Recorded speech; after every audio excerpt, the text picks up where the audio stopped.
আকবার আল কোরআনের আলো সংসদে চালো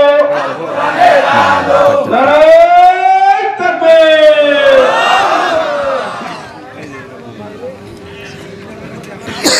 السلام عليكم ورحمة الله وبركاته السلام عليكم ورحمة الله وبركاته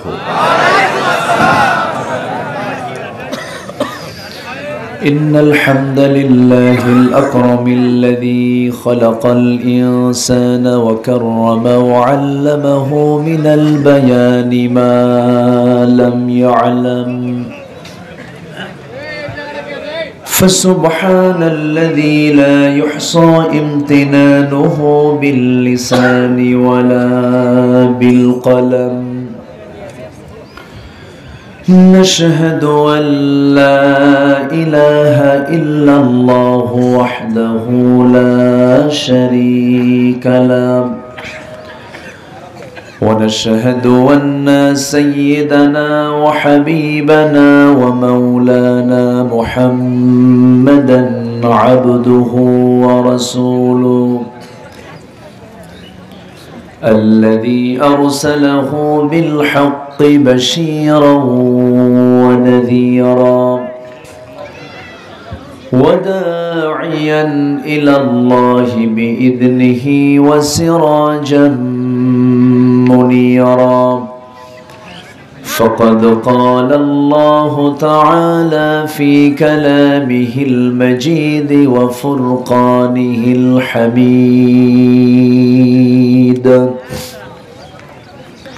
أعوذ بالله من الشيطان الرجيم بسم الله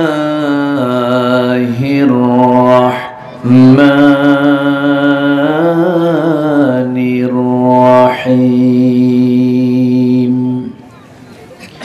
إن الله وملائكته يصلون على النبي يا أيها الذين آمنوا صلوا عليه وسلموا تسليما اللهم صل على سيدنا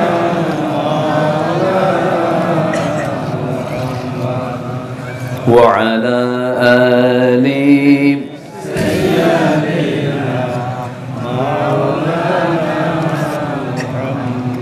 একটু মহব্বত দিয়ে নবীর প্রেমে মাতোয়ারা হয়ে আওয়াজ দিয়ে জোরালো কণ্ঠে সবাই বলুন আল্লাহুম্মা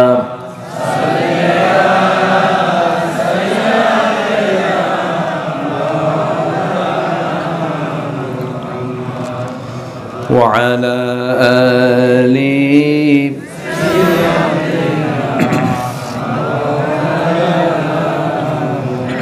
সবাই বলুন বালাগাল উলা বিকামালিহি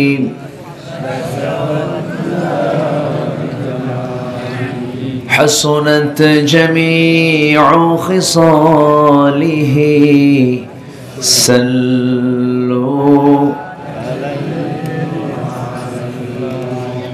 مشرق حب محمد مطلع دیوان ما مطلع خورشید سقاس سینہ سوزان ما بلغ العلا بكماله كشف التجى بجماله حسنت جميع خصاله صلوا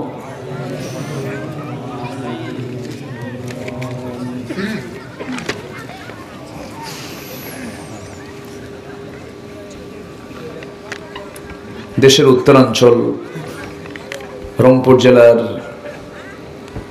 পীরগঞ্জ উপজেলার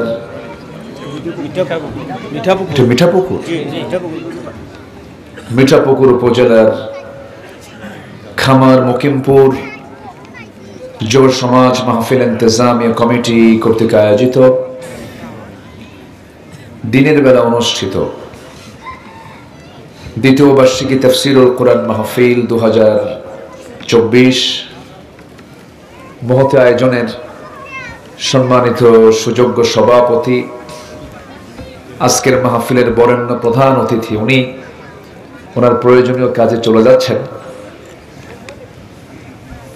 দক্ষিণ এশিয়ার বৃহত্তম ইসলামী সংগঠন বাংলাদেশ জামাত ইসলামীর সম্মানিত সেক্রেটারি, রংপুর জেলা শাখার জনাব মাওলানা ইনামুল হক,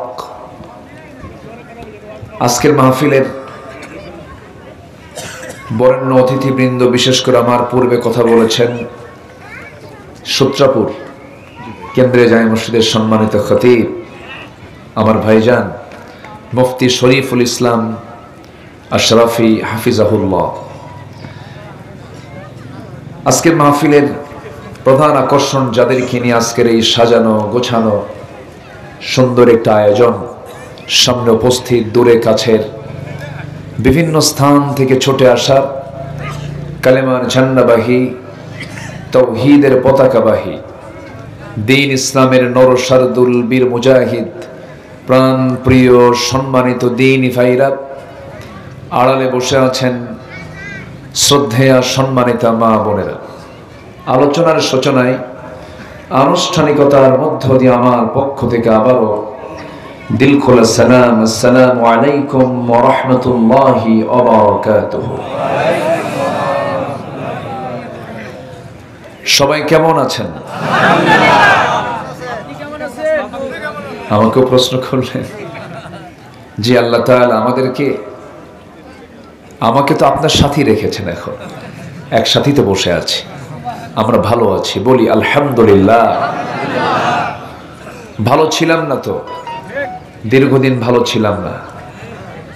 অনেক কিছুই করেছে, অনেক কিছু আমাদের শিখিয়েছে। আমরা শিখে নাই ওদের কাছ থেকে, শিখে নাই কিছু, শিখছি তো। শিখছো কখন? ঠেকছি যখন। ওরা আমাদেরকে ঠেকিয়েছে, আমরাও শিখে গেছি। সেই শেখানোর ফল হলো 5ই অগাস্ট। ঠিক আছে না? চোরের 10 রাত, বাড়িওয়ালার 1 রাত, একটা কথা আছে, কিন্তু এলাকায় আছে কিনা এই কথা? ওরা অনেক কিছুই করেছে, কিন্তু 10 দিন করেছে, একদিন তো অবশ্যই বাড়িওয়ালার হতেই হবে, ঠিক কিনা বলেন? বাড়িওয়ালা এখন দেশেই আছে, যারা চোর তারা এখন দেশে নাই। ঠিক আছে না? আল্লাহ পাকের মেহেরবানি, আল্লাহ আমাদেরকে স্বস্তির নিঃশ্বাস ফেলার সুযোগ দিয়েছেন। কালিমাতুশ শুকর আদায় করছি, বলছি আলহামদুলিল্লাহ। জোরে বলি আলহামদুলিল্লাহ। চিৎকার মেরে বলছি আল্লাহুম্মা ইন্নী আসআলুকা আল হুদা ওয়াত তুকা ওয়াল আফাফা ওয়াল গিনা। সবাই বলি আল্লাহুম্মা আইন্নি আলা যিকরিকা ওয়া শুকরিকা ওয়া হুসনি ইবাদাতিকা। আমরা আল্লাহ তাআলার শুকর আদায় করে নিলাম। সম্মানিত হাজিরিন, দিনের বেলার মাহফিল আমার কাছে খুব ভালো লাগে। কেন জানেন? একটা শ্রোতার চোখে কোনো ক্লান্তি থাকে না। প্রতিটি শ্রোতাই এখন মনোযোগী। আর রাতের মাহফিল যেগুলো 10টার পরে শুরু হয়, আমাদেরকে উঠায় দেয় রাত 11টায়। সেই সময় কি জাগ্রত না ঘুমন্ত? ঘুমন্ত জাতির সামনে ওয়াজ করা আর পাগলির সাথে ঘর সংসার করা একই কথা, বুঝেন? তো আমার কাছে দিনের বেলা ভালো লাগে, যদিও সময় একটু কম হয়। আমার দেশের ওয়াজ আবার একটা টাইম থাকে, তো মানে 2 ঘন্টা 3 ঘন্টা ওয়াজ না হলে কি আর ওয়াজ হয় নাকি, এরকম একটা চিন্তা আমাদের মানে মেন্টালি ঢুকে গেছে। কিন্তু আসলে কিন্তু তা না। বিশ্বের সেরা ভাষণ দিয়েছেন মুহাম্মদুর রাসূলুল্লাহ সাল্লাল্লাহু আলাইহি ওয়াসাল্লাম। তার ভাষণ কি খুব লম্বা ছিল? না, উনি খুব অল্প সময়ে কথা বলতেন। এবং বিদায় হজের যে ভাষণ দিয়েছেন নাতি দীর্ঘ কথা ছিল, 25 থেকে 30 মিনিট হবে, 100 লক্ষ সাহাবীর সামনে। অথচ সেই কথার ভিতরে 25 মিনিটের ভিতরে এমন কোনো বিষয় নাই যা বাদ পড়েছিল। তাহলে কথার মতো কথা হলে কি বেশি কিছু লাগে? না। কিন্তু আমার দেশে এটা কালচার, হুজুর এত সহজেই শেষ করলেন, নামাজ না পড়ি ওয়াজ তো শুনি, বুঝেন না? আমার দেশে নামাজের শ্রোতা বেশি না বেনামাজের শ্রোতা বেশি?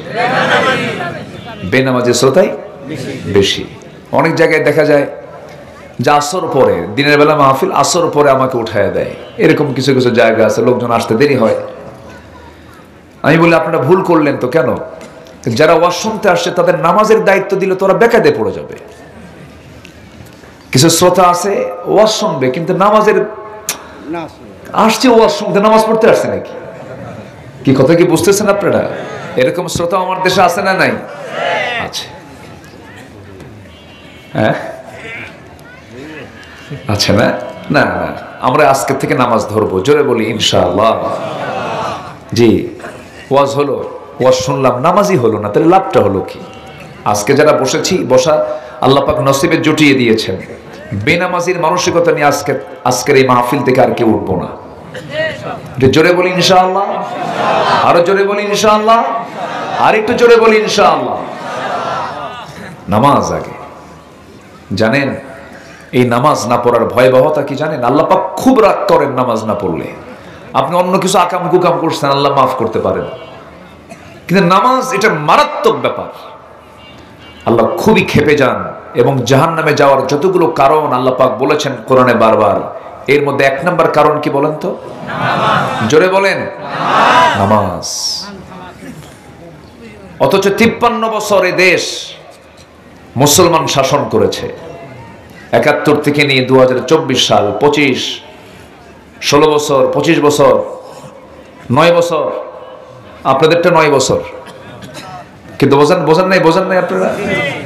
9 বছর। আচ্ছা, তাহলে 25 বছর, 16 বছর, 9 বছর, মাঝখান দিয়া কেয়ারটেকার গভর্নমেন্ট কয়েক বছর, 1 বছর 2 বছর এরকম করে ছিল। এই মিলে 53 বছর। সবাই মুসলমান, কিন্তু কেউ নামাজের আইন সংসদে পাশ করেনি। তাহলে এই সমস্ত নেতৃত্ব, এরা কি জাহান্নাম থেকে বাঁচানোর নেতৃত্ব? এগুলো না। জাহান্নামের 1 নম্বর কারণ কি? নামাজ।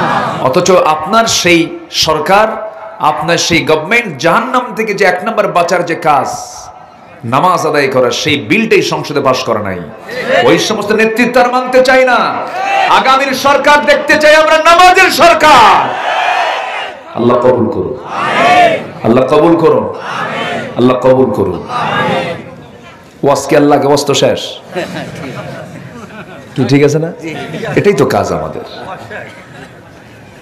এখন আসেন, এটা তো ভূমিকা দিলাম, লাইনে যাই, শুনবেন তো? রাজি আছেন তো? মিঠা পুকুর তো, এখানে কোনো লোনা নাই, সব মিঠা। আলহামদুলিল্লাহ বলেন। আল্লাহ আপনাদের কথার মধ্যেও মিঠা দিয়ে দেন, তিতা না থাকুক। জোরে বলি আমিন। যার কথায় তিতা থাকে সে দাওয়াতি কাজ করতে পারে না। কথার মধ্যে কি থাকতে হবে? মিঠা। কারণ আপনারা মিঠার এলাকার মানুষ। আল্লাহ কবুল করুন, আরো জোরে আমিন। বউ থাকবে তিতা কথায় না মিঠা কথায়? ব্যবসা হবে তিতা কথায় না মিঠা কথায়? হ্যাঁ, এই জন্য মিঠা। আল্লাহ কবুল করুন। তো আমাকে মাহফিল কমিটি, এবার প্রথম মাহফিল এটা না? দ্বিতীয়। তাহলে তো এত 2 বছর শিশু, এ তো আর বয়স্ক হয়নি না? বয়স কত বছর? 2 বছর। তো আমাকে একটু বলেছেন তো, আমি এটা আবার মাঝে মাঝে আমাকে যদি এটা দেয় আমার আলোচনা বিঘ্ন হবে। তো আমি সবার কাছে একটু দৃষ্টি আকর্ষণ করতে চাই, এই মাহফিলগুলোর খরচ এক সময় রাষ্ট্র বহন করবে। জোরে বলি ইনশাআল্লাহ। এই পরিবেশ যেন তৈরি হয়। এদেশের মসজিদ মাদ্রাসা রাষ্ট্র গঠন করবে। জোরে বলি ইনশাআল্লাহ। এই পরিবেশটা যেন তৈরি হয়। আপনারা নামাজের সরকার শুধু নিয়ে আসবেন। কিসের সরকার বলেন? কি কথা কি বুঝতেছেন আপনারা? যারা নামাজ আনবে তাদেরকে নিয়ে আসবেন, দেখবেন যে নামাজের জায়গা মসজিদ এমনি হয়ে গেছে, আপনার লাউ আর কুদু বেচা লাগবে না। এই মাহফিল করতে নিয়ে কোনো কিছু খরচ করতে হবে না, একদম গভর্নমেন্ট এগুলো দিয়ে দেবে। আল্লাহু আকবার বলে। কিন্তু আজকে তো নাই। একটু চাদর যাবে, যে যা পারি আমরা যে যা পারি, মানে যার হাত আছে তাকে দান করতে হবে। হাত দেওয়া হয়েছে কিসের জন্য? দান করার জন্য। হাতের হকটা আমরা আদায় করব। যার হাত আছে তিনি দিবেন। যদি কারো কাছে কিছু না থাকে, বিড়ি থাকলে বিড়িও দিবেন। দেন তাড়াতাড়ি। সমস্যা নির্দিষ্ট সময় দেওয়া হয়, কিন্তু মানে আমাদের দেশের মুসল্লিগুলো খুবই স্মার্ট। তো আজান হয় 12:30টায়, মুসল্লি হাজির হয় 1:29:29 কি ঠিক কি না? এটা একটা রোগ, এই জন্য সমস্যা হয় না। জি, এই চেয়ারটা ফাঁকা থাকলো কেন? এই কি কোনো দোষ করছে? মডেল স্কুলের টাকা চেয়ারে বসেন একজন। মডেলের 5,000। জি ঠিক আছে, মডেল দিয়েছে আল্লাহ, তুমি তাকে মডেল বানাও। জোরে বলি আমিন। এই মডেল কিন্তু আধুনিক না, এটা হচ্ছে ইসলামের মডেল। আল্লাহ কবুল করুন। জোরে বলি আমিন। বসেন সবাই। এখন আমি আলোচনায় যাই। হ্যাঁ, কারো কোনো সমস্যা নাই তো এখন? আচ্ছা, ব্যাগ ট্যাগ নিয়ে মঞ্চে না উঠে আপনারা এটা কারো হাতে দিয়ে দেন, বাস। এটা পরে আপনারা গণনা করবেন, কারণ যেখানে গণনা আছে সেখানে ফিসফিসানি আছে, বোঝেন নাই? এটা ডিস্টার্ব হয়। এখন আসুন আমরা আলোচনার দিকে যাচ্ছি। আমার কথা সবাই শুনতে পাচ্ছেন তো? জি, বলি আলহামদুলিল্লাহ।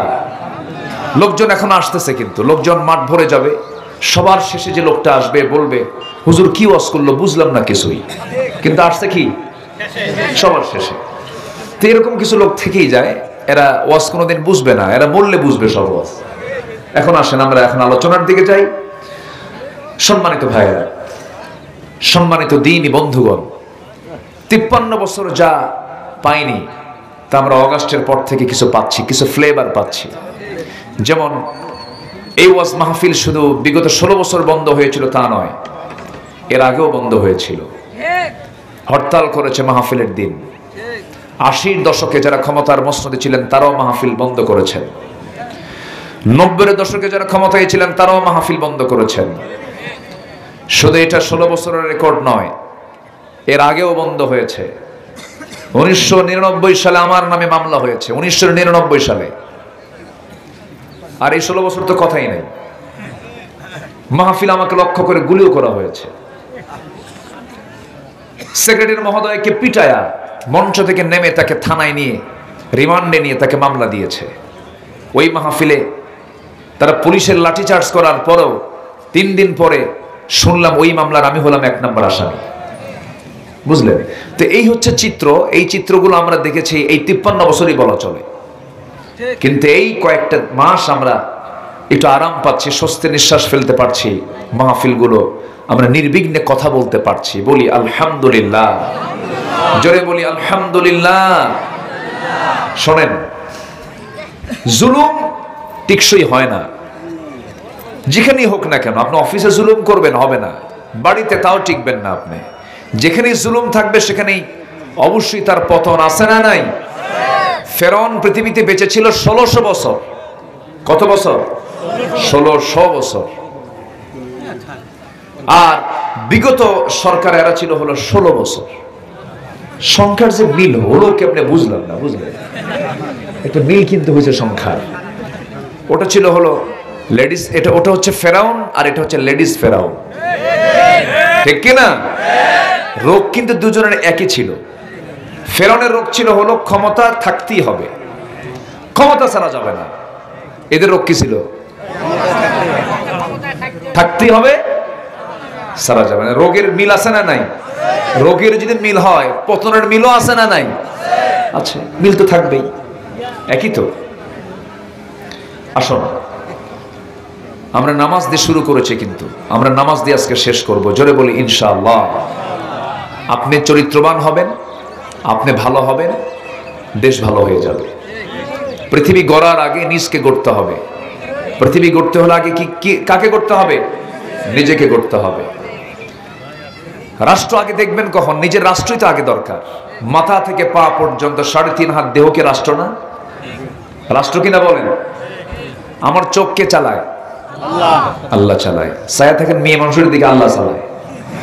এই যুবকরা, মেয়েদের দিকে চেয়ে থাকে, এটা আল্লাহ চালায়। চোখ দিয়েছেন কে? চালায় কে? বান্দা চালায়। হ্যাঁ, আল্লাহর দোষ দিবেন কেন? আপনি মেয়েদের দিকে চেয়ে থাকবেন এটা আল্লাহ চালান? হাত দিয়েছেন কে? হাত দিয়ে খায় কে? কারা খায়? আমরা খাই, আমি খাই।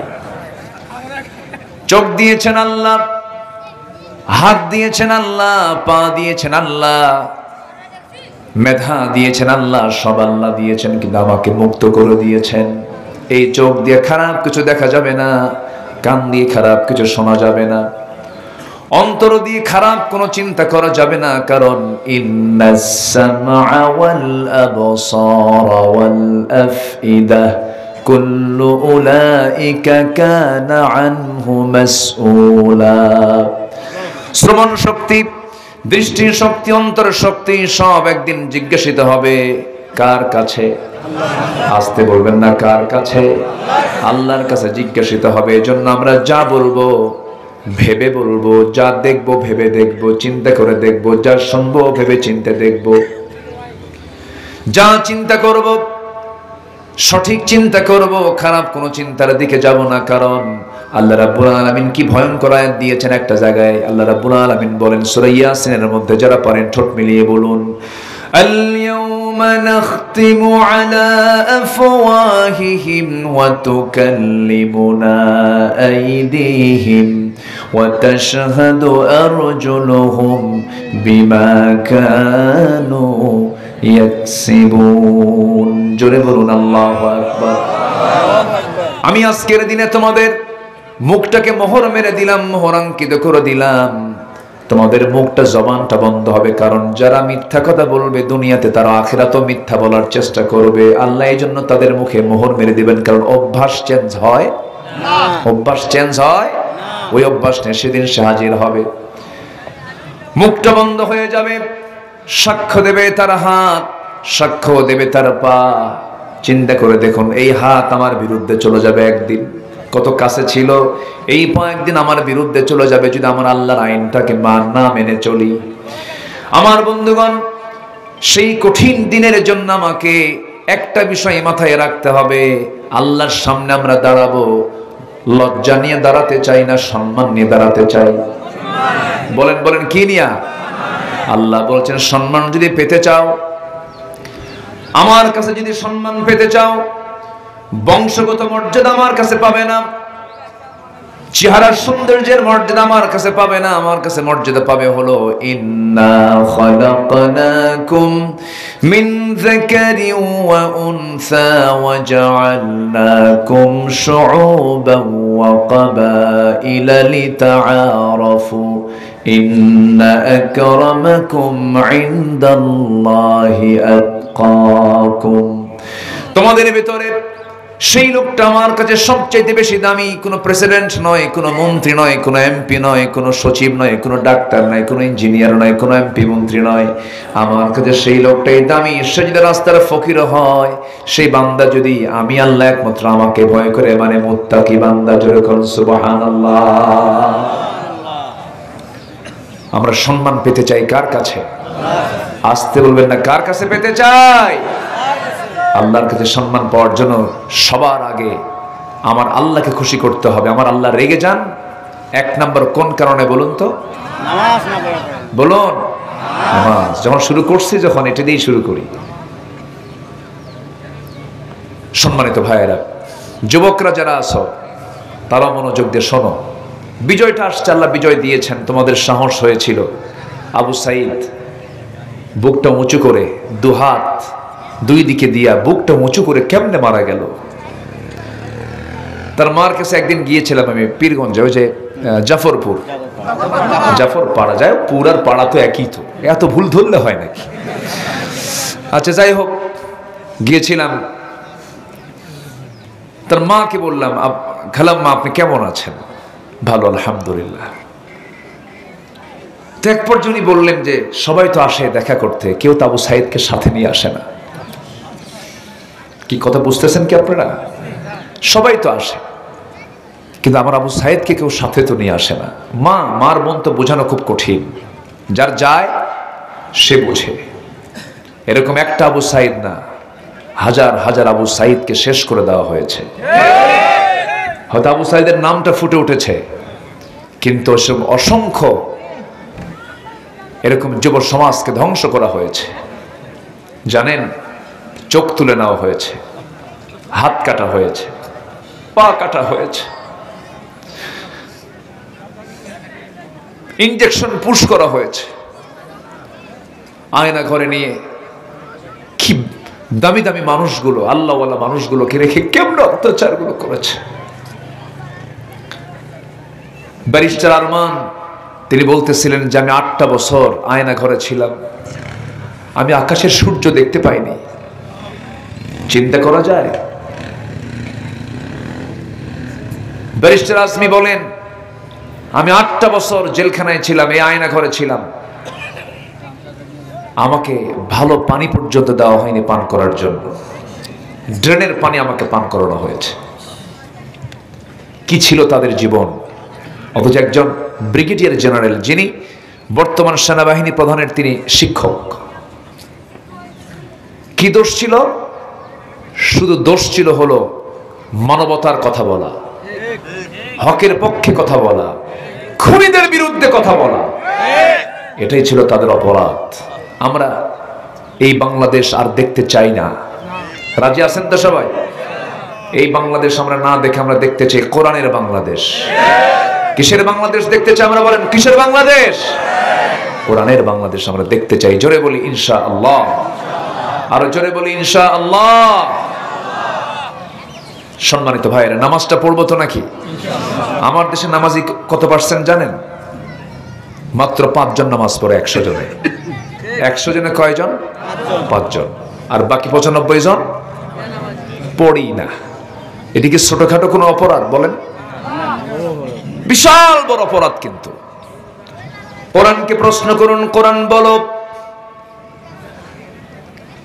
জাহান্নামীরা জাহান্নামে যাবে কেন, কোন কারণে? আল্লাহ পাক কোরআনে জানিয়ে দিচ্ছেন, মা সালাকাকুম ফি সাকার ক্বালু লাম নাকু মিনাল মুসাল্লিন ওয়া লাম নাকু নুতঈমুল মিসকিনা ওয়া কুন্না নাখুদু মা'আল খায়িদিন ওয়া কুন্না নুকাযযিবু বিয়াউমিদ্দিন হাত্তা আতানাল ইয়াকিন فما تنفعهم شفاعة الشافعين জোরে বলুন আল্লাহু আকবার। জাহান্নামে যাওয়ার 1 নম্বর কারণ হলো নামাজ না পড়া, নাম্বার 2 হলো বান্দার হক নষ্ট করা, নাম্বার 3 হলো সমালোচককারীদের সঙ্গে সমালোচনা করা, নাম্বার 4 হলো বিচার দিবসকে অস্বীকার করা। এই 4টা কারণে বান্দারা জাহান্নামে যাবে। সূরা মুদ্দাসসির আল্লাহ রাব্বুল আলামিন বলে দিয়েছেন। তার 1 নাম্বার কি ছেড়ে দেওয়া? বলেন, কি ছেড়ে দেওয়া? নামাজ। শুধু আল্লাহ তাআলা বেনামাজিকে জাহান্নাম দিবেন না। সূরা মারিয়ামের মধ্যে আসছে, فخلف من بعدهم خلف أضاعوا الصلاة واتبعوا الشهوات فسوف يلقون غيا। নামাজকে যারা নষ্ট করবে আমি আল্লাহ তাদেরকে শুধু জেলখানা নয়, জাহান্নাম নয়। জেলখানার মধ্যে যেমন সেল থাকে, জাহান্নামের মধ্যে কিছু গর্ত থাকবে। ওয়াইল নামক গর্ত আছে, গাই নামক গর্ত আছে। এখানে আল্লাহ রাব্বুল আলামিন বলছেন, নামাজকে যারা ছেড়ে দেবে আমি তাদেরকে গাই নামক গর্তের মধ্যে তাদেরকে ঢুকায়া ছাড়বো। গাই নামক গর্তটা এত ভয়ঙ্কর যে জাহান্নাম পর্যন্ত তার নাম শুনলে জাহান্নামও ভয় পেয়ে যায়। এত ভয়ঙ্কর সে গর্ত। সে গর্তের মধ্যে বেনামাজিকে ঢুকানো হবে। জাহান্নামটা তো ভয়ঙ্কর জায়গা। এই যে সূর্য দেখতে পেতেছেন, এই সূর্য পৃথিবী থেকে 13 লক্ষ গুণ বড়। কেউ তো সুবহানাল্লাহ বললেন না। কত লক্ষ গুণ? 13 লক্ষ গুণ পৃথিবী থেকে এই সূর্যটা বড়।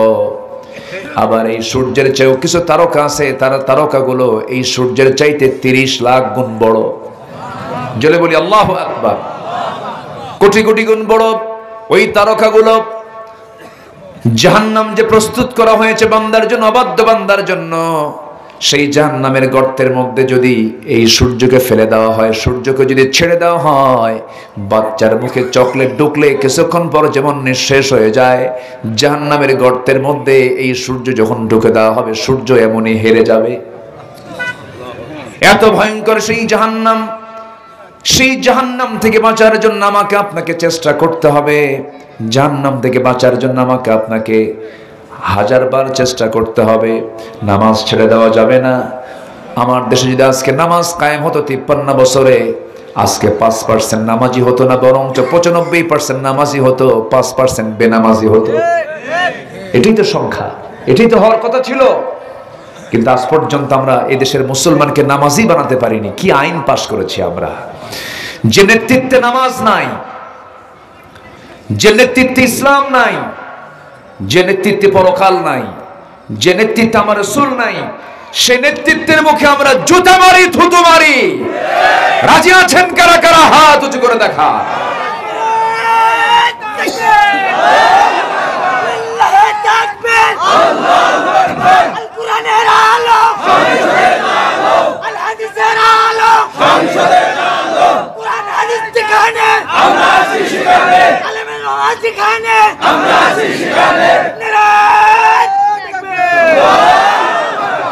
আল্লাহ কবুল করুন। জোরে বলে আমিন। আরো জোরে আমিন। সবাই নামাজ পড়তে রাজি আছি তো? পড়বেন কার? একটু হাত তুলে দেখেন তো দেখি। এটাই এই মাহফিল একটু দেখে নেই।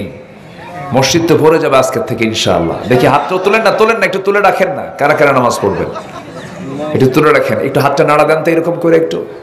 আল্লাহর ক্যামেরায় সব ভিডিও হয়ে যাক। জোরে বলি আমিন। হাত নামান। যদি এই নামাজ যদি শুরু হয়, মাহফিল সফল। ঠিক আছে না? আলহামদুলিল্লাহ। জি, আল্লাহ কবুল করুন। জোরে বলি আমিন। নামাজ, নামাজ গুরুত্বপূর্ণ বিষয়। আমার নবীজি যখন ইন্তেকাল করেন, শেষ কথা ছিল কি? বলেন, কি কথা ছিল? নামাজ। সালাত, সালাত, নামাজ। আহারে, কেমনে নষ্ট হয়ে যায় নামাজগুলো, আমরা খেয়াল করব। জোরে বলি ইনশাআল্লাহ। সম্মানিত বন্ধুগণ, জান্নাতে যাওয়ার জন্য যে গুণগুলো লাগে, মোটামুটি 7টা গুণ হলে জান্নাত পাওয়া যাবে। আর জাহান্নামে যাওয়ার কি কারণ? কয়টা? আমি কিন্তু বলে দিয়েছি। কয়টা বলেন তো? 4টা বলে দিয়েছি। মনে থাকবে তো সবার? একটা হচ্ছে আল্লাহর হক, নামাজ। বান্দার হক, যারা নষ্ট করবে, যে তোয়ামু মিসকিন। তারপরে ওই যে কাবিখার টাকা মেরে খাবে, বিধবার টাকা মেরে খাওয়া, আছে না? হ্যাঁ, আছে কিনা বলেন? বিধবা ভাতা করেছিল, বয়স্ক ভাতা করেছিল। তো বিধবার তালিকায় ছিল হলো চেয়ারম্যানের বউ 1 নম্বরে। কার বউ? সেই চেয়ারম্যান কি তাজা না মরা? তাজা চেয়ারম্যানের বউ কি বিধবা হয়? এরকম রেকর্ডও কিন্তু আছে। তবে আবার ভাবেন না, আবার এখানে চেয়ারম্যান থাকলে আবার সন্দেহ করেন না। এরকমও ছিল।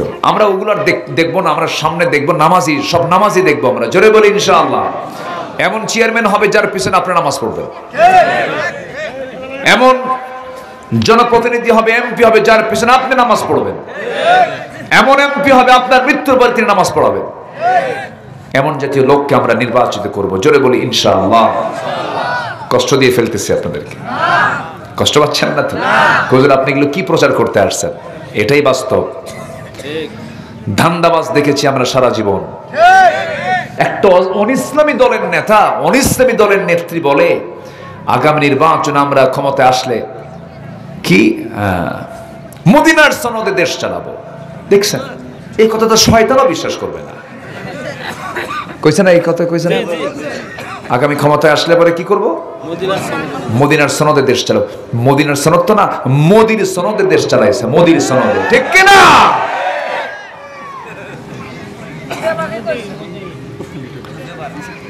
ওদেরকে চেনার একটা উপায় আছে। ওরা যা কবে তার উল্টা করবে।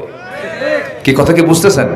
ওদের চরিত্র হচ্ছে যা বলবে তার উল্টা করবে। এটা চেনার বৈশিষ্ট্য। যেরকম লোকমান হাকিম, তিনি জ্ঞান আহরণ করতেন মূর্খদের কাছ থেকে। মূর্খ যা করতো উনি তার উল্টা করতেন। সম্মানিত ভাইয়েরা, জান্নাতে যাওয়ার জন্য 7টা কাজ। আমার ওয়াজের মধ্যে কিন্তু একটু রসকস কম, কিন্তু আমি একটু বোঝানোর চেষ্টা করি, কোরআন থেকে কথা বলার চেষ্টা করি। মনে রাখবেন, জান্নাতে যাওয়ার জন্য কয়টা কাজ? বলেন মোট কয়টা কাজ? 7টা। এটা কি আমার ওয়াজ না আল্লাহর ওয়াজ? বক্তাদের কোনো ওয়াজ আছে? ওয়াজ মূলত কার? আবার আমার দেশে কিছু বক্তারা নিজেরা ওয়াজ বানায়, এই জন্য বক্তার ওয়াজ কয়, কিছু ওয়াজ বানায়। যেরকম সেদিন একজন ওয়াজ করতেছে, আব্দুল কাদের জেলানি আমার রাসূল যখন মেরাজে যাবেন, সেই মেরাজে যাওয়ার সময় যে বোরাকে চড়েছেন, তো বোরাকে ওঠার পথে যে সিঁড়িটা, ওটা হচ্ছে আব্দুল কাদের জেলানির ঘাড়। দেখছেন কার মধ্যে কি পেঁচা লাগাই দিয়েছে, পিটাইয়া সোজা করা দরকার এই বেদবদের, ঠিক কিনা? আসেন এগুলো আছেন, মিথ্যা কথা, একদম বানোয়াট কথা। 7টা কাজ আমরা শিখবো। এর মধ্যে 1 নম্বর কাজ হচ্ছে নামাজ। 1 নম্বর কাজ কি বলেন? আমার বন্ধুগণ, আল্লাহ রাব্বুল আলামিন সুন্দর করে বলেন, قد أفلح المؤمنون الذين هم في صلاتهم خاشعون والذين هم عن اللغو معرضون والذين هم للزكاة فاعلون والذين هم لفروجهم حافظون نمبر 5 হলো والذين هم لأماناتهم وعهدهم راعون والذين هم على صلواتهم يحافظون والذين هم على صلواتهم يحافظون أولئك هم الوارثون الذين يرثون الفردوس هم فيها خالدون জোরে বলুন আল্লাহু আকবার। কয়টা কাজ বলেন? নাম্বার 1, নামাজ ঠিক মতো করো। জি, এখানেও নামাজ 1 নাম্বার। বউ যদি নামাজ না পড়ে কি করবেন? কি কয় মায়ের? তো ওয়াজ করা কঠিন দেখতেছে, এই প্রথমেই মায়ের।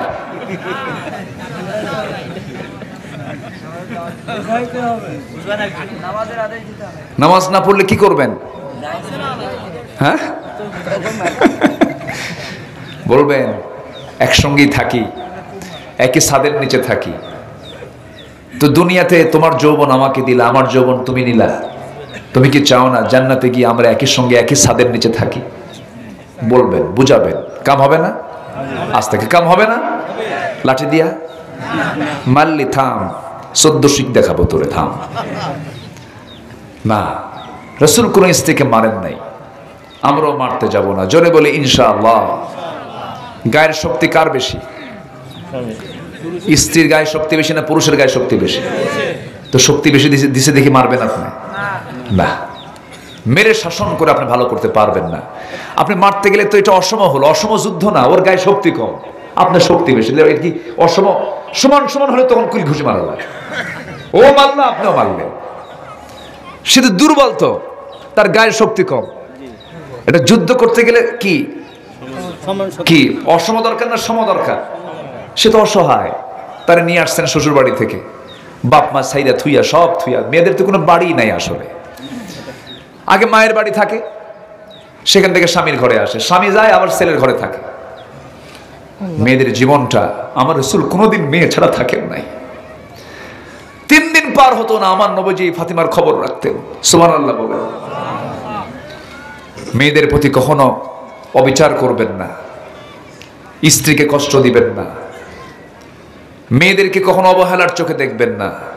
আমার নবীজি বলতেন, আমার ফাতিমা হচ্ছে আমার কলিজার টুকরা, না দেখলে আমার অশান্তি হয়, কষ্ট হয়।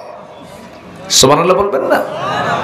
3টা দিন পার হতো না বিয়ে দেওয়ার পরেও কাছে কাছে রাখতেন। আমার নবীজি মেয়েকে বিয়ে দিবেন, এক মেয়েকে বিয়ে দিয়েছেন ধনীর সাথে, আরেক মেয়েকে বিয়ে দিবেন। অনেক ধনী ধনী সাহাবী আসে, রাসূল বললেন না, আমার ফাতিমাকে বিয়ে দেব, আমার পছন্দের ছেলেটা এখনো আসে নাই। সবার শেষে আলী যখন আসলেন, রাসূল বলেন, আলী তুমি কিছু বলতে চাও না কি? হুজুর কি যে বলবো নিজেও জানি না। আমার একটা মেয়ে ফাতিমাকে তোমার সঙ্গে বিয়ে দিতে চাই, বিয়ে করবা নাকি? হুজুর দিলে করা যায়। টাকা পয়সা আছে নাকি? হুজুর কিচ্ছু নাই। রাসূল বললেন কিছু তো থাকতেই হবে হুজুর, এই যে ঢাল, এই যে তরবারি, ঘর নাই বাড়ি নাই। আমার নবীজি বললেন যাও ঢালটা বিক্রি করে আসো। বিক্রি করতে গেছেন। সাত সকালে সাইয়েদনা ওসমান জিন্নুরাইন দেখে বলছে আলী, যোদ্ধা কেন বাজারে, কেন কি হয়েছে? ঢালটা বিক্রি করব আমি। কি হয়েছে? আপনার শালীর সাথে আমার বিয়া। কার সাথে? সাইয়েদনা ওসমান খুব খুশি হলেন, ঢালটা কিনে নিলেন, তার হাতে টাকাও দিয়ে দিলেন, যাও তোমার মোহরানার টাকার ব্যবস্থা হয়ে গেল, যাও। কয়েক হাত যেতে না যেতে পিছন থেকে ওসমান জিন্নুরাইন বলছেন আলী এই দিকে আসো। যোদ্ধার হাতে ঢাল না থাকলে তো মানায় না। ঢাল আমি তোমাকে গিফট করলাম, কারণ কিছুক্ষণ পর তুমি আমার ভাইরা হয়ে যাচ্ছ। পাঠায়া দিলেন নবীর হাতে। সামনে যখন পড়ে গেছেন ঢাল দেখে বলছে রাসূল মনে হয় তোমার ঢালটা বিক্রি হয়নি। হুজুর বিক্রি হয়ে গেছে।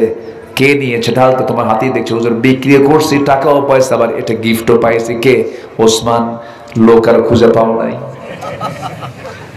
আমি আমার বড় মেয়ে জামাইকে বলতে পারলাম না, তার আগেই তুমি ঢোল পিটে আসছো। আমার নবীর জামাই তার ছেঁচড়া জামাই না। আমাদের জামাই হলে তো কাম সারা ছিল। তোর বাপ আমার শালীর বিয়ে ঠিক করে আর আমার খবর দেয় না, ওই বিয়েতে আমি যাব? কি কথা বোঝেন নাই? বোঝেন নাই? এরকম তো ছেঁচড়া জামাই তার রাসূল পান নাই। খুব খুশি হলেন।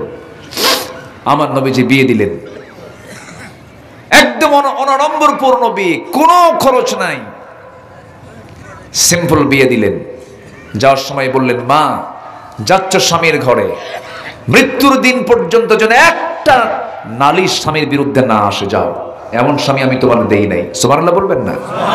আর এখনকার মেয়ের বাপরা বিয়ে দিয়া কয় যা কিছু হলি ফোন দিবি, খাইয়া ফালামো।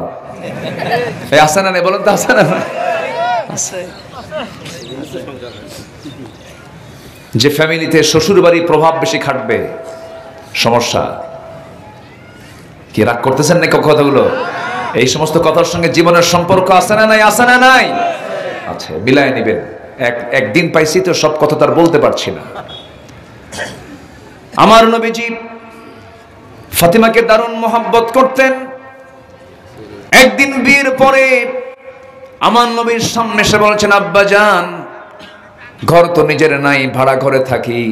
এই যে হাসান হোসেন গুলো কষ্ট করে, আমি এদেরকে ম্যানেজ করে রান্না বান্না করি, একা সারতে কষ্ট হয়। আব্বু আপনি তো রাষ্ট্রপ্রধান, দেখুন তো একটা খাদেম দেওয়া যায় নাকি, কাজের একটা মানুষ দেওয়া যায় নাকি?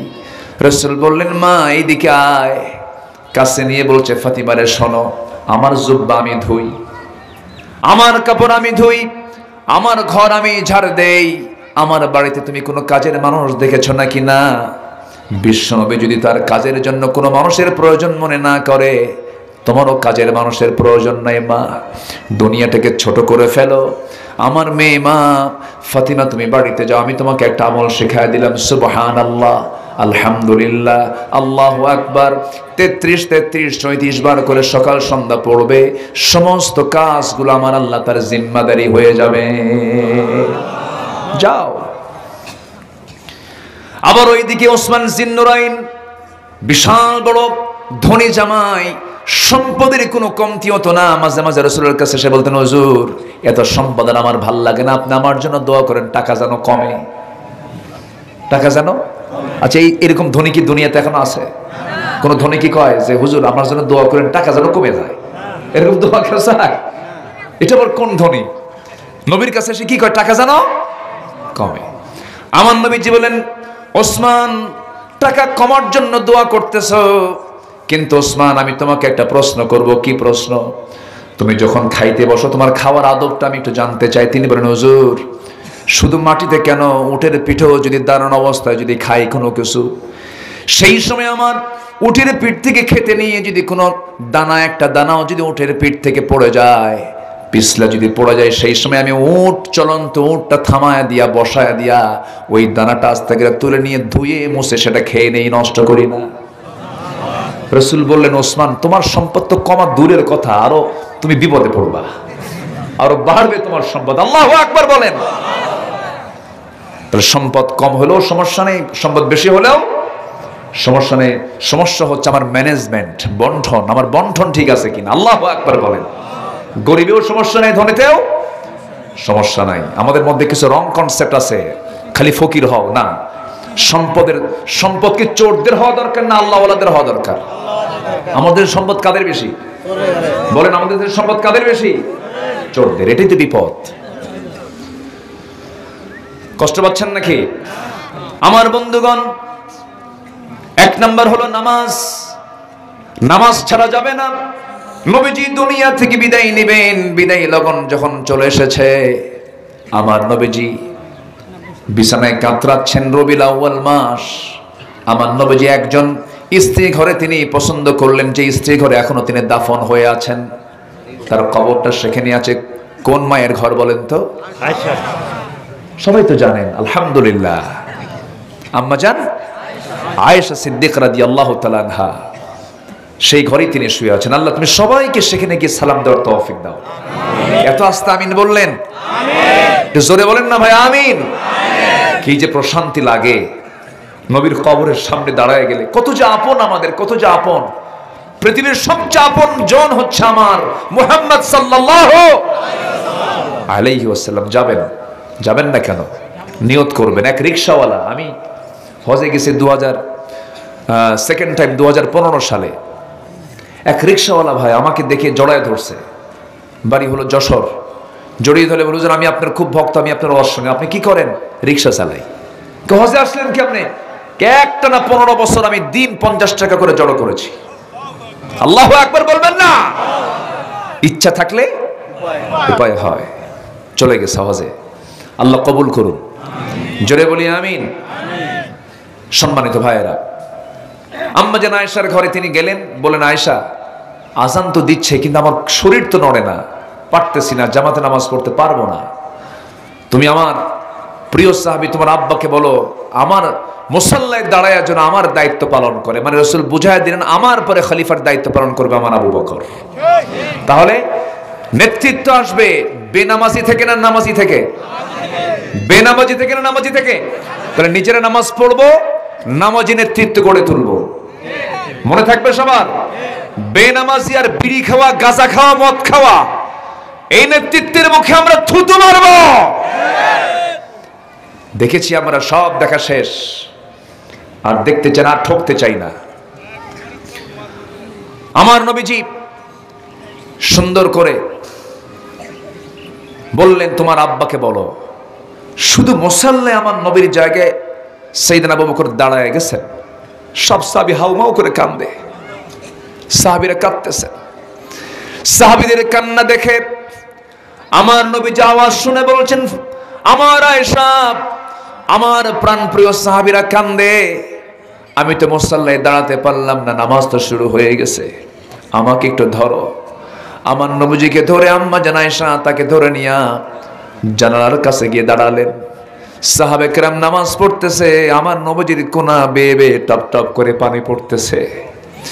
নবীজির চোখের পানিগুলো আম্মা জান আয়েশা বারবার মুছে দেন আর বলছেন, আব্বা আপনি কাঁদেন কেন? আপনার সাহাবীরা তো নামাজ পড়ে। রাসূল বলছেন, আয়েশা রে, আমি তো সাহাবীদের নামাজ দেখে কান্দি না, আমি কাঁদতেছি তুমি কে জানো আয়েশা? তুমি তো জানতে না, আমার খাদিজার সময় এই নামাজ কায়েমের জন্য আমাকে মক্কার কাফের মুশরিকরা আমাকে কত আঘাত করেছে। আমি রুকুতে চলে গেছি, আমার পিঠের উপরই উটের পচা নারী ভুঁড়ি চাপায়া দিয়েছে। মক্কার মানুষগুলো আমাকে মেরে রক্তাক্ত করে দিয়েছে। তায়েফের মানুষ আমাকে মেরে মেরে সেন্সলেস করে রেখেছে। সেই নামাজ আজকে রাষ্ট্রীয় পর্যায়ে কায়েম হয়েছে, এই জন্য আমি কাঁদতেছি। আমার নবীজি নামাজ পড়ার দৃশ্য শেষ করলেন। এবার বলছেন, আয়েশা আমি মুজি দুনিয়া থেকে বিদায় নিয়ে নেব, আমাকে বিদায় দিয়ে দাও। আম্মা জান আয়েশা সিদ্দিকা রাদিয়াল্লাহু তাআলা আনহা তার মাথায় পানি ঢেলে দিলেন, তাকে সর্বোচ্চ সেবাটুকু করলেন। রাসূল যখন মারা যাবেন তার আগে একটা কথা বলছেন, আয়েশা তোমার সঙ্গে আমার জীবনের শেষ কথা, আমার উম্মতকে সর্বশেষ মেসেজ দিয়ে দিবা, আমার উম্মতরা যেন কখনো 5 ওয়াক্ত নামাজ না ছেড়ে দেয়। জোরে বলে সুবহানাল্লাহ। মানে ইঙ্গিত তিনি দিচ্ছেন, ইঙ্গিত বোঝায় দিচ্ছেন, নামাজটা ওরা পড়ুক, আমি রাসূল হাসরের ময়দানে হাজির হব, আমার উম্মতগুলোকে টেনে হেঁচড়ে আমি জান্নাতের দিকে নিয়ে যাব। যেরকম সুবহানাল্লাহ। এই জন্য মাফ পাওয়ার জন্য 1 নাম্বার কাজ কি করা? নামাজ পড়া। নামাজ পড়বেন তো সবাই ইনশাআল্লাহ। নামাজ দিয়ে শুরু করছি তো আজকে নামাজ দিয়ে শেষ করি। আমার সাবজেক্ট ছিল ভিন্ন জানেন, কিন্তু আজকে আমি এখানে বসে একটা মূল বেসিক আলোচনার দিকে আমি চলে গেলাম।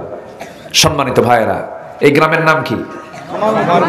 হ্যাঁ, খামার মুকিমপুর। মুকিম মানে হলো স্থায়ী, মুকিম মানে কি? স্থায়ী। মুসাফির মানে হলো অস্থায়ী, মুসাফির সফরে আসে। আর মুকিম মানে মুসাফিরের উল্টা হলো মুকিম। ভালোই তো, তাহলে আপনাদের কোনো সফর টফর হয় না মনে হয় না? আচ্ছা, তো এই গ্রামে যারা যুবক আছো আমি তোমাদেরকে প্রস্তাব করব, নিজে তো নামাজ পড়বাই। প্রস্তাব হচ্ছে, এই প্রস্তাবটা লিখে রাখো। আব্দুল্লাহ আমিন আসছিল, এই প্রস্তাব দিয়ে গেছে। তোমার গ্রামে কারা নামাজ পড়ে না তাদের তালিকা করো। কি পিটাবা নাকি? না, নামাজ যারা পড়ে না তাদের কাছে ধৈর্য নিয়ে যাও, ভাই নামাজ পড়েন। একবার না বারবার? একবার না বারবার? বারবার। মাতব্বর যিনি আছেন তিনি যদি নামাজ না পড়েন তাকেও বলবেন, চাচা আপনার মাতব্বরি আমরা যুগ যুগ ধরে মেনে এসেছি, এখনো মানব, নামাজটা ধরুন, নামাজটা পড়ুন, বিড়ি খাওয়া ছাড়েন, মিশা কথা খাওয়া ছাড়েন, টাকা খায়া রায় উল্টা দেওয়া ছাড়েন, ভালো হন, নামাজ পড়েন। এরপরেও যদি মাতব্বর না সংশোধন হয় আবার বলবেন, তাও সংশোধন হচ্ছে না, কোনো কথা নাই, বলবেন চাচা মাতব্বরি আর চলবে না, নামাজ যার নাই তার মাতব্বরি ছুটায় দেব আমরা, ঠিক কি না? যুবকরা তোমরাই পারবে এরকম করতে, কি আসতে কয় কি ঠিক কি না? তোমার গ্রাম তুমি ঠিক করো। তোমার গ্রামে কারা বোরকা পরে বের হয় না? কোন ঘর থেকে বোরকা ছাড়া বের হয়? আপত্তিকর পোশাক পরে বের হয়, রোগ সৃষ্টি করে বের হয়, আছে না? রোগ সৃষ্টি করা কিছু মহিলা আছে, ও নিজেও রোগী, আরেকজনকে কি বানায়? রোগী বানায়। সম্মানিত ভাইরা, যুবকরা যে ঘর থেকে বোরকা ছাড়া বের হবে ওই বাড়ির মূল গার্জিয়ানকে ধরো। দেখুন আমরা টকবকে যুবক, এই যে নামাজ পড়ে না, এই যে পর্দা করে না, বেপর্দা হয়ে লাল লিপস্টিক লাগায় বাইরে বের হয়, আমরা যুবক, আমাদের ক্ষতি হয়, আমাদের কষ্ট হয়, আমাদের ইমানের ক্ষতি হয়ে যায়। এই গ্রামে বসবাস করতে হলে বোরকা ছাড়া বাইরে আমরা বের হতে দেব না। আসতে কোন কেন? এই পরিবেশ আমরা 53 বছর পাইনি, এখন পেয়েছি, আমরা কাজে লাগাবো। আসতে কয় কেন?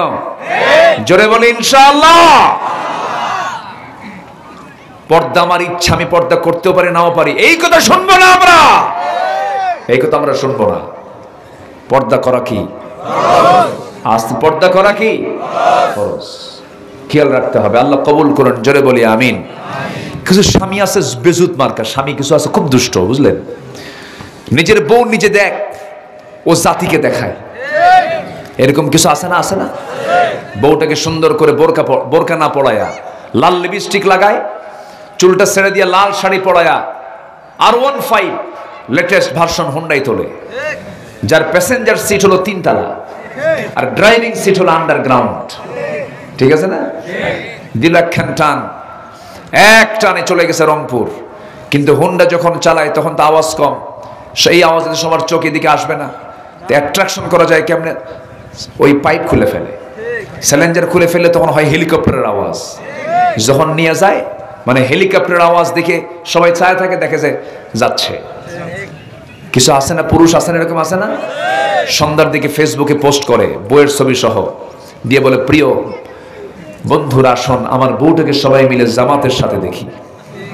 যেরকম নাউজুবিল্লাহ, ছোট লোক এগুলো, নোংরা নোংরা, এগুলো নোংরা, এগুলো করবেন না। আমার নবীজি নারীদের সম্মান কত দিয়েছেন। আমার নবীজি আজ থেকে 1500 বছর আগে এসেছিলেন সেই সমাজে যে নারীর কোনো মূল্য ছিল না। রাসূল সেই যুগে বলেছেন, যার 3টা মেয়ে তার জন্য 3টা পৃথক জান্নাত। লিপস্টিক মার্কা, লিপস্টিক মার্কা। আমার নবীজি যেই যুগে এসেছিলেন সেই যুগে নারীর কোনো দাম ছিল না, নারীর কোনো নারীর অবমূল্যায়ন ছিল। আমার বন্ধুগণ, সেই যুগে আমার নবীজি 1টা 2টা নয় 4টা মেয়ের বাপ। নবীজি মেয়েদের দাম দিয়ে দিলেন, প্রতিষ্ঠা করে দিলেন। রাসূল কোথাও বলেন নাই যার ঘরে ছেলে আছে তার জন্য 3টা জান্নাত, বলেন নাই কোথাও। রাসূল বলেছেন নারী জাতির পায়ের নিচে জান্নাত, কিন্তু পুরুষ জাতির পায়ের নিচে জান্নাত এমন কোন হাদিস আছে নাকি? আমি তো দেখি পুরুষদের পায়ের নিচে আছে জুতা। কি আছে? জুতা। কিন্তু আল্লাহ পাক নারীর পায়ের নিচে কি রেখেছেন বলেন? জান্নাত রেখে দিয়েছেন। এই যে মূল্যায়ন করা হলো কোন যুগে দেখেন, যেই যুগে নারীর কোনো দাম ছিল না, সেই যুগে নারীর সন্তান হতো, মেয়ে সন্তান হওয়া মাত্র এমন তাফসীরে পাওয়া যায় গর্তের কিনারায় গিয়ে প্রসূতি মা বসে থাকতো, যখন যন্ত্রণা শুরু হয়ে যেত দেখতো ছেলে না মেয়ে হয়েছে, ছেলে হলেও তুলে নিয়ে আসতো, মেয়ে হলে জীবন্ত পুঁতে গর্তের মধ্যে শেষ করে দিত। সেই যুগে আমার নবী যে মেয়েদের এত দাম দিলেন, সেই মেয়ের আজকে ইসলামকে মানতে চায় না। আমার নবীর সামনে একজন সাহাবী হাউমাউ করে কান্দে প্রত্যেক দিন। রাসূল বলেন, সাহাবী তুমি দিন গ্রহণ করার কারণে কান্দো নাকি? কি হয়েছে তোমার বলো? হুজুর দিন যখন গ্রহণ করে নেই এই কথা মনে হয় না, কিন্তু যেদিন থেকে ইসলাম কবুল করেছে সেই দিন থেকে আমার রাতে আর ঘুম নাই কেন? সব গুনাহ হয়তো মাফ হতে পারে, কিন্তু আমার কাছে মনে হয় হুজুর একটা গুনাহ মনে হয় আমার মাফ হবে না। রাসূল বলছেন কি গুনাহ বলো? সঙ্গে সঙ্গে ওই সাহাবী নবীর সামনে আস্তে করে বসে গেলেন। রাসূল বলছেন বলো কি হয়েছে? রাসূল যখন বারবার বলছিলেন, সাহাবী বারবার ডুকরে ডুকরে কাঁদতেছেন। রাসূল বলছেন কথা বলো না কেন? কি হয়েছে বলো, কি হয়েছে বলো। আমার নবীজি শুধু ওয়াজ করতেন না, মাঝে মাঝে সাহাবীদের মুখ থেকে মন খুলে কিছু কিছু কথা শুনে নিতেন। নবীজি শুনতেন এবং বলতেন, কনভারসেশন করতেন। এমনকি কোন সাহাবী নবীর সামনে কেউ ভয়ে কথা বলতো না, সবাই বুক উঁচু করে কথা বলতো, সাহস নিয়ে কথা বলতো, বন্ধুর মতো কথা বলতো। ছোট্ট বাচ্চারা খেলাধুলা ছেড়ে দিয়া নবীর সামনে এসে খেলে বসতো। জয়কার সুবহানাল্লাহ। খুব ফ্রি ছিলেন আমার রাসূল। এক সাহাবীর সামনে একদিন দাঁড়ায় বলে, হুজুর আমার একটা ওয়াজ শোনাবো আপনাকে। কি ওয়াজ? হুজুর আমার ওয়াজ কি সেই ওয়াজ নাকি জাহিলি যুগের ওয়াজ? কি বলো? হুজুর আমি একটা মূর্তির পূজা করতাম, প্রতিমাকে খুব সম্মান করতাম, আদর মানে সম্মান করতাম, ভক্তি করতাম, কোথাও গেলে সাথে নিয়ে যেতাম। একদিন কোথাও যাচ্ছিলাম সফরে, হঠাৎ করে আমার পেশাবের চাপ চাপলো, প্রকৃতির চাপ। এখন আমি এই প্রতিমা নিয়ে যাই কেমনে, এটা তো বেয়াদবি হয়ে যায়। আমি একটু উঁচু জায়গায় রাখলাম, উঁচু জায়গায় রেখে আমি আড়ালে চলে গেলাম, পেশাব টেশাব করে আমি এসে প্রতিমাকে যখন হাতের মধ্যে নেব, ওকে বুকে নিতাম, মুখে নিতাম, পিঠে নিতাম, খুব সম্মান করতাম। কিন্তু ওকে যখন এবার নিতে গেছি আমি দেখি যে ওর গোটা গায়ে আপাদমস্তক পানি দিয়ে ভেজা। তো ভাবলাম হুজুর মনে হয় এটা রহমতের পানি হতে পারে। তো আমি এই বলেই হাতে নেই একটা চাটন দিলাম, আমতা আমতা গন্ধ। এই গন্ধ পায়া ভাবলাম যে এই গন্ধ কোন জায়গা থেকে? সামনের দিকে তাকায় দেখি কুকুর লেজ গুটায়া যায়। সাহাবীরা আওয়াজ দিয়ে দিয়ে হাসতেছিলেন। আমার নবী যে মুস্কি মুস্কি হাসি মেরে বলেন, এরপরে কি আসল কথা কও? সুবহানাল্লাহ বলবেন না? আমার নবী যে শুনতেছেন খুব ডিপলি মনোযোগ দিয়া। সাহাবী বলেন, ইয়া রাসূলুল্লাহ, যখন আমি সামনে কুকুরটা দেখতে পেলাম, নিজের নিয়ন্ত্রণ আমি হারিয়ে ফেললাম, সর্বশক্তি নিয়োগ করে এই প্রতিমাকে এমন জোর আঘাত করলাম, এক আছাড়ে সব টুকরো টুকরো হয়ে গেল। আপনার কাছে এসে আমি এমন রবের সন্ধান পেয়েছি যিনি আকাশের মালিক, জমিনের মালিক, মহান রব্বুল আলামিন। সেই নবীর সামনে সাহাবীরা মিষ্টি মুখে কথা বলতেন, ফ্রি হয়ে কথা বলতেন। সাহাবী কেঁদে কেঁদে বলছে, হুজুর আমি আমার যে জীবন অপরাধগুলো করেছি সব গুনাহ মাফ হলো, মনে একটা গুনাহ মাফ হলো। কি করেছে বলো? হুজুর নিজের হাতে নিজের মেয়েকে খুন করেছি। কেমন করে খুন করলে বলো? হুজুর আমার স্ত্রী গর্ভের সন্তান যখন আসলো, আমি আমার বউকে বললাম যাও 6 মাস হয়েছে মার বাড়ি চলে যাও, সন্তান ডেলিভারি হওয়ার পরে তুমি চলে আসো, ছেলে হলে নিয়ে আসবে, মেয়ে হলে পরে জীবন্ত পুঁতে হত্যা করবে, আমাকে বলারই দরকার নাই। হুজুর মেয়ের সন্তান হয়েছে কিন্তু আমাকে বলা হলো মৃত সন্তান হয়েছে। অন্যের বাড়িতে ধীরে ধীরে বড় করে আমার বউটা তাকে বড় করে 6 বছর যখন বয়স হয়ে গেছে, কোনোদিন আমি তাকে দেখি না, একদিন চট করে আমার চোখের সামনে ধরা পড়ে গেছে। হাতটা চেপে ধরে নিয়ে আসলাম বউয়ের সামনে, বললাম আমার মতোই চেহারা, আমার মতোই চোখ, কান, হাত, পা, নাক, এই সন্তানটা কার সন্তান? বউটা বডি ল্যাঙ্গুয়েজে প্রমাণ করে দিল, থরথর করে কেঁপে কেঁপে বলছে, স্বামী আমার তত্ত্ব কেমন করে গোপন করবে, এই সন্তান আমাদের সন্তান। খেপে গেলাম, রেগে গেলাম। সামাজিক কারণে, জিয়ালাতের কারণে আমি মনে মনে চিন্তা করলাম আমি কেমন করে মেয়েটাকে খুন করব। ঠান্ডা মাথার খুনির প্ল্যান হয়ে গেল আমার। মারাত্মকভাবে অভিনয় শুরু করে দিলাম। হুজুর মেয়েটাকে কোলের মধ্যে নিয়ে বলছি, মা আমি তোমাকে দারুণ ভালোবাসি, তোমার মা আমাকে পরিচয় করে দেয় নাই, কালকেই তোমাকে আমি তোমার নানির বাড়িতে নিয়ে যাব।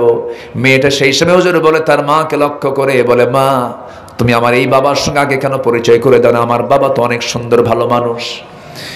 আমার কাছে আশ্রয় চাইল সে।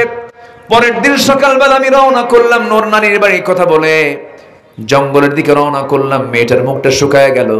জঙ্গল পার হয়ে গেছি, কোদাল হাতে নিয়ে গর্ত খনন শুরু করেছি, কিন্তু সন্তান তো জানে না গর্ত খনন কেন করতেছি। গর্ত খনন যখন করি, আমার মেয়েটা আমার দাড়ির ভিতরে মাটিগুলো এসে লেগে থাকে। আমার মেয়েটা আলতো আলতো করে সেই মাটিগুলো খিলাল করে করে সরায় দেয়, দাড়িটা পরিষ্কার করে দেয়। আমি যখন কোদাল মারতেছিলাম, ঘামগুলো দিয়ে আমার শরীর ঘেমে যাচ্ছিল, গড়ে গড়ে ঘামগুলো পড়তেছিল। আমার মেয়েটা গামছা দিয়া ঘামগুলো মুছে মুছে দিয়ে বলে, বাবা গর্ত খনন কেন করছো? তুমি কি আমাকে আমার নানার বাড়িতে নিয়ে যাবা না? কিচ্ছু বললাম না।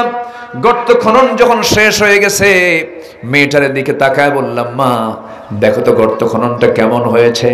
মেয়েটা আমার হুজুর সরল মনে, একদম নিশ্চিন্ত মনে, হাস্যজ্জ্বল চেহারা নিয়া গর্তের কাছে, হুজুর 6 বছরের ফুটফুটে বাচ্চা আমার গর্তের কাছে গিয়ে যখন উকি মেরে দেখতে নিয়েছে, আমি পিছন দিকে চলে আসলাম, এমন জোরে ধাক্কা মারলাম, সন্তান টুপুর হয়ে পড়ে গেল গর্তের মধ্যে। চোখের সামনে ভাসতেছে হুজুর, হাত দুইটা চিত হয়ে হাত দুইটা এক জায়গায় করে বলতেছে, বাবা বুঝতে পেরেছি মার কথাই সত্য, তুমি আমাকে এই জায়গায় কেন আনছো বাবা? আমাকে মেরে ফেলবা তুমি, আমাকে মেরে ফেলার জন্য এখানে নিয়ে আসছো। বাবা একটাবার তোমার কাছে প্রাণ ভিক্ষা চাই, প্রয়োজনে ভিক্ষা করে খাবো, তোমার সামনে আমি চেহারা কখনো দেখাবো না। আমার নবীজি কথাগুলো শুনতেছিলেন, আমার নবীজি কথাগুলো শুনতে শুনতে তিনি অবাক হয়ে গেলেন। এরপরে সাহাবী বলেন, হুজুর দিলের মধ্যে চুল পরিমাণ মায়া কাজ করলো না। হাতের মধ্যে পাথর নিলাম, পাথর নিয়ে তার কলিজা বরাবর একটা আঘাত করলাম। একটা পাথর যখন মেরে দিলাম, ফিঙ্কি দিয়ে রক্ত দরদর করে পড়া শুরু হলো। আব্বা আব্বা বলে চিৎকার করে ডাকতেছে, কোনো জবাব আমি দিলাম না। মাটি চাপা দিয়ে, পাথর চাপা দিয়ে জনমের মতো আমি তাকে শেষ করে দিলাম। হুজুর আজকে কয়েকটা দিন যাবত ইসলাম কবুল করেছি। রাতের বেলা যখন ঘুমোতে যাই, আমার মনে হয় যেন আমার সন্তানটা বারবার আব্বা আব্বা বলে ডাকতেছে। এই বারবার এই কথাটা মনে হচ্ছে, হুজুর এই গুনাহ বুঝি আমার মাফ হবে না? রাসূল বলেন, সাহাবী তুমি কি জানো আমার আল্লাহর দয়াটা কত বড়? ইসলাম কবুল করার কারণে তোমার এই গুনাহ তোমার জীবন থেকে আল্লাহ পাক সাফ করে দিয়েছেন। জোরে কোন সুবহানাল্লাহ। আমার ভাইরা, মানুষ কত অসভ্য ছিল, বর্বর ছিল, কত নিষ্ঠুর ছিল, সেই নিষ্ঠুর মানুষগুলোকে পরিবর্তন করে দিয়েছেন আমার রাসূল একমাত্র কি দিয়া? সেই কোরআন আমার দেশে কায়েম হোক। সবাইকে চান? সবাইকে চান? চান কারা কারা? দুহাত উঁচু করে দেখান মুসলমান।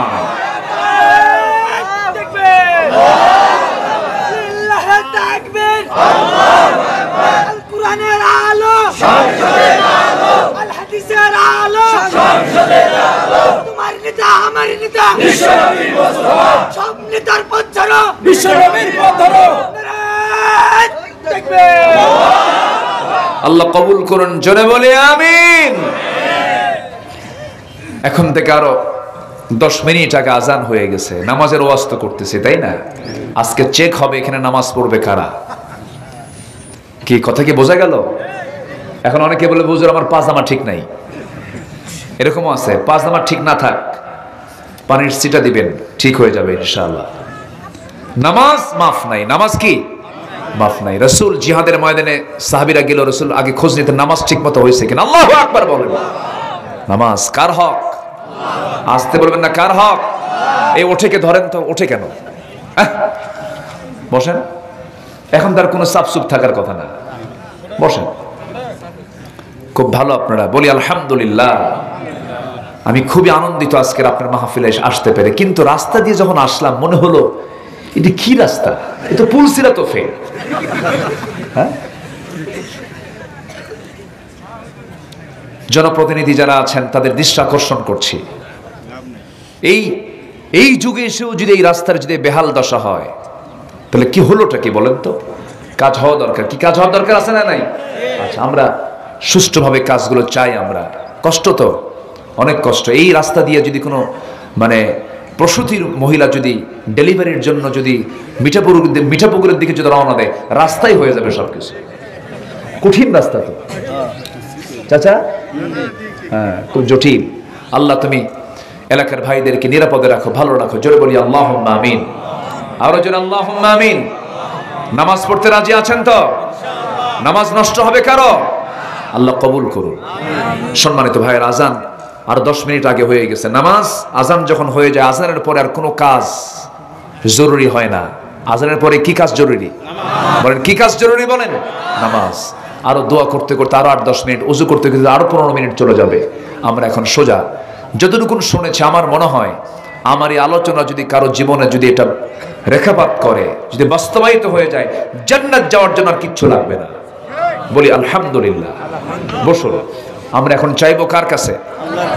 সবাই বলে সুবহানাকাল্লাহুম্মা ওয়া বিহামদিকা আশহাদু আল্লা ইলাহা ইল্লা আনতা আস্তাগফিরুকা ওয়া আতুবু ইলাইকা। নামাজের মতো করে বসি, আমরা নামাজের মতো করে বসি। জি, সভাপতি মহোদয়কে মাহফিলের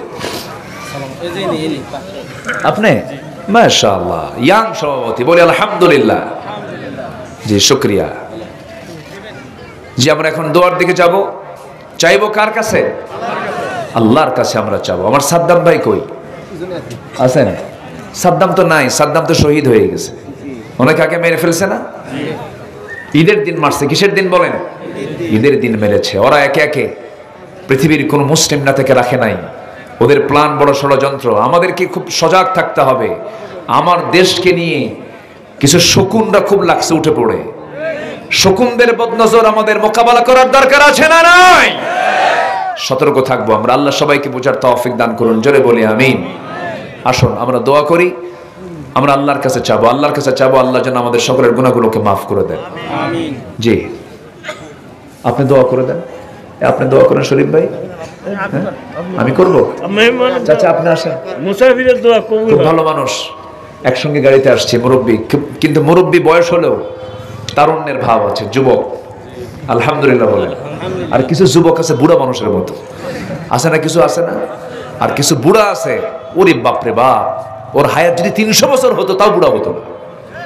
এরকম কিছু বুড়া আছে না নাই? এরকম বুড়া দরকার। জি, আল্লাহ কবুল করুন। জি, দোয়া অনুমতি, পারমিশন? জি, আল্লাহুম্মা আমিন। রব্বানা যালামনা আনফুসানা ওয়া ইল্লাম তাগফির লানা ওয়া তারহামনা লানাকুনান্না মিনাল খাসিরিন। মিষ্টি বিকেল গধূলি বেলা হাজারো মুসলমান নরনারী নিয়া তোমার কালামের 2-3টা আয়াতকে সামনে রেখে জাহান্নামে যাবার কারণ, জান্নাতে যাওয়ার কাজগুলো কি কি বিষয়ে কিছু কথা বলেছি। নামাজ কেন্দ্রিক কিছু আলোচনা করেছি। নারীদের অধিকার নিয়ে কিছু কথা বলেছি। কাঙ্গাল ফিকারির মতো 2টো হাত পেতেছি। আল্লাহ গুনার দিকে নজর দিও না, বান্দা মনে করে তামাম জিন্দেগির গুনাহগুলোকে মাফ করে দাও। জনম দুঃখিনী মা, জনম দুঃখী বাপ জান যারা চলে গেছেন, জিন্দেগির গুনাহগুলো মাফ করে দাও। কবরগুলোকে জান্নাতের টুকরা বানাইয়া দাও। সবাই চক্ষু বন্ধ করুন, হাত একটু উঁচু করুন।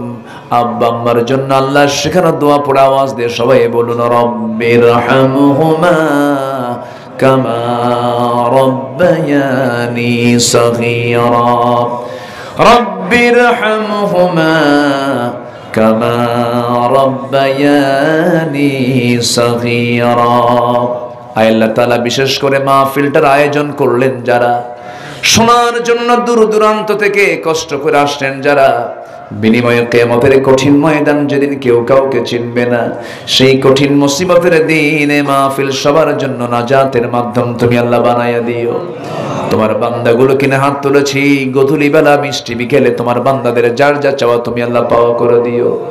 আশপাশে কত কবরবাসী শুয়ে আছেন, কবরের সমস্ত আযাবগুলোকে মাফ করে দাও।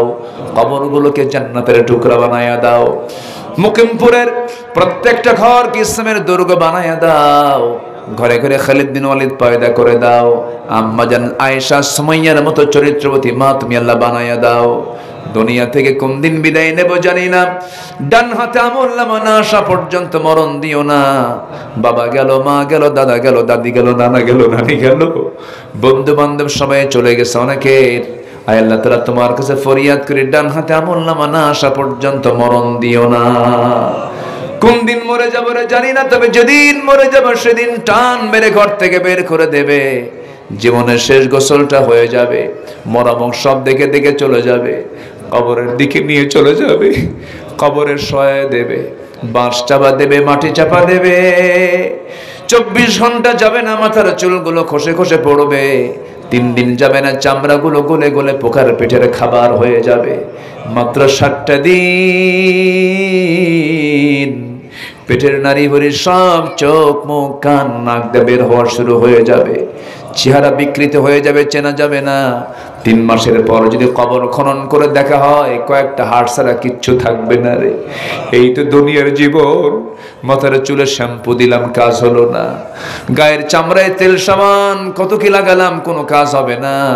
আয় আল্লাহ তাআলা তোমার কাছে ফরিয়াদ করে সে অন্তিম সময় যখন চলে আসবে, জবানে জারি করে দিও লা ইলাহা ইল্লাল্লাহু মুহাম্মাদুর রাসূলুল্লাহ। আসসালামু আলাইকুম ওয়া রাহমাতুল্লাহি ওয়া বারাকাতুহু। এখানে আজান হবে। ওযু যার আছে তিনি কিবলামুখী হয়ে এখনই দাঁড়িয়ে যান। ওযু যার আছে তিনি কিবলামুখী হয়ে দাঁড়িয়ে যান। যার ওযু নাই, ওযু বানিয়ে নিয়ে সময়ের সাপেক্ষে